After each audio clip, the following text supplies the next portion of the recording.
Today, I would like to share with you a principle that will forever change the way you feel, think, and act about money. It's called wealth bound. I'm here to tell you that you should never be bound to a budget. Rather, be wealth bound. The Wealth Compass will direct you wealth bound towards your wealth vision, goals, and dreams. The Wealth Compass will show you how to spend your way to wealth because wealth depends more upon how you spend than how much you earn. The Wealth Compass is based on the premise that you spend money one of four ways. Your money is going east, west, north, or south. Your money can't go any other direction. Money going east is money spent on things that appreciate in value. East spending, or appreciating assets, includes such things as stocks, bonds, real estate, and buying or starting a business. East spending is motivated from within because they are based upon your core values. East spending requires the creation and constant review of your personal wealth vision that becomes your rising sun.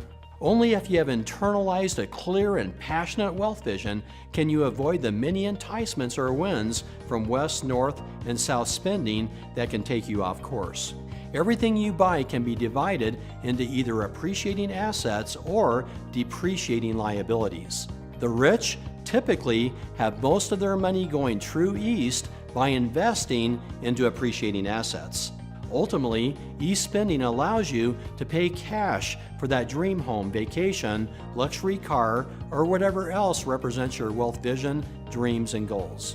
The general rule for money going east is maximum spending. West spending, on the other hand, is poles apart from east spending. West spending is generally defined as depreciating liabilities. This means your money is invested into things that go down in value. Depreciating liabilities or west spending are opposite from east spending or appreciating assets, such as the boat in the driveway that cannot fit in the garage because the boat is bigger than the house.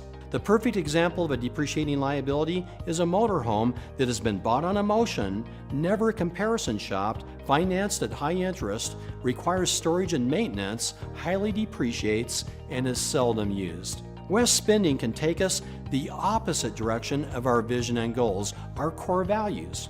Dollars going to the Wild West are typically driven by internal forces such as vanity or pride.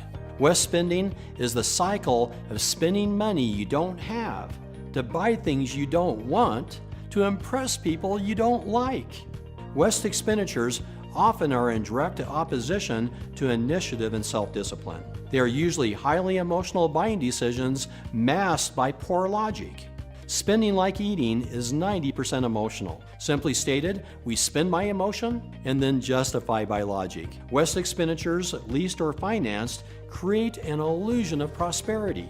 We then find ourselves in bondage to a piece of metal or other man-made object that has suddenly lost its allure and is already depreciated in value. This can turn into hating the possession we thought we'd love. This is when we truly learn that less is usually more when it comes to our spending. Examine the lives of the super wealthy. You'll discover that the one common thread they share is their consistent east spending into appreciating assets as opposed to money going west into depreciating liabilities. Some have been doing it for generations. It's important to realize that whenever you go west financially, someone else is going east. That someone usually includes your banker. Think about it. You pay interest and they collect it. So the poor get poorer and the rich get richer. Never forget that nothing robs one's financial future more than the inability to defer gratification. Some make the mistake of thinking that West expenditures are the comforts and luxuries of life and should forever be avoided. That's far from the truth and is scarcity thinking. Luxuries are the benefits of abundance and the fruits of east spending. Rather, West expenditures are luxuries you cannot afford. Can you make the distinction between the two?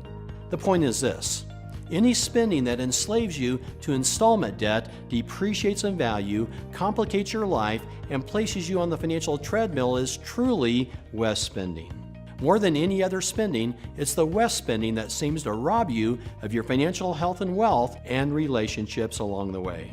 Therefore, seldom should you borrow for or finance West depreciating liabilities. Rather, pay cash.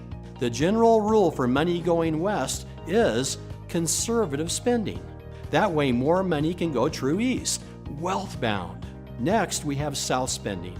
These are obligations including your basic living expenses. In the event that south obligations are not met on a timely basis or neglected, every other aspect of your life is adversely affected, including your emotional health, your physical health, and your relationships. According to a university study, it was revealed that 89% of all divorces are directly related to financial problems. South expenditures exhibit Maslow's hierarchy of needs at work, which states basic needs, such as food and shelter, must be met before funding the IRA. For the masses, money going south simply means making ends meet rather than living the good life. South spending requires very little initiative or self-discipline.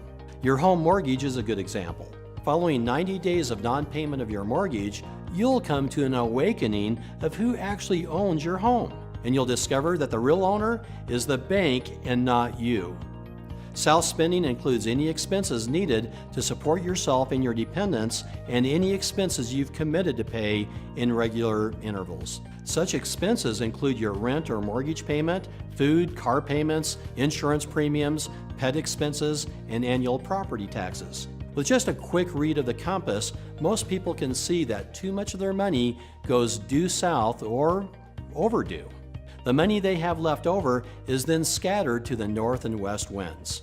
On average, most people will spend about 80% of their money in this direction, and less than 3% going true east.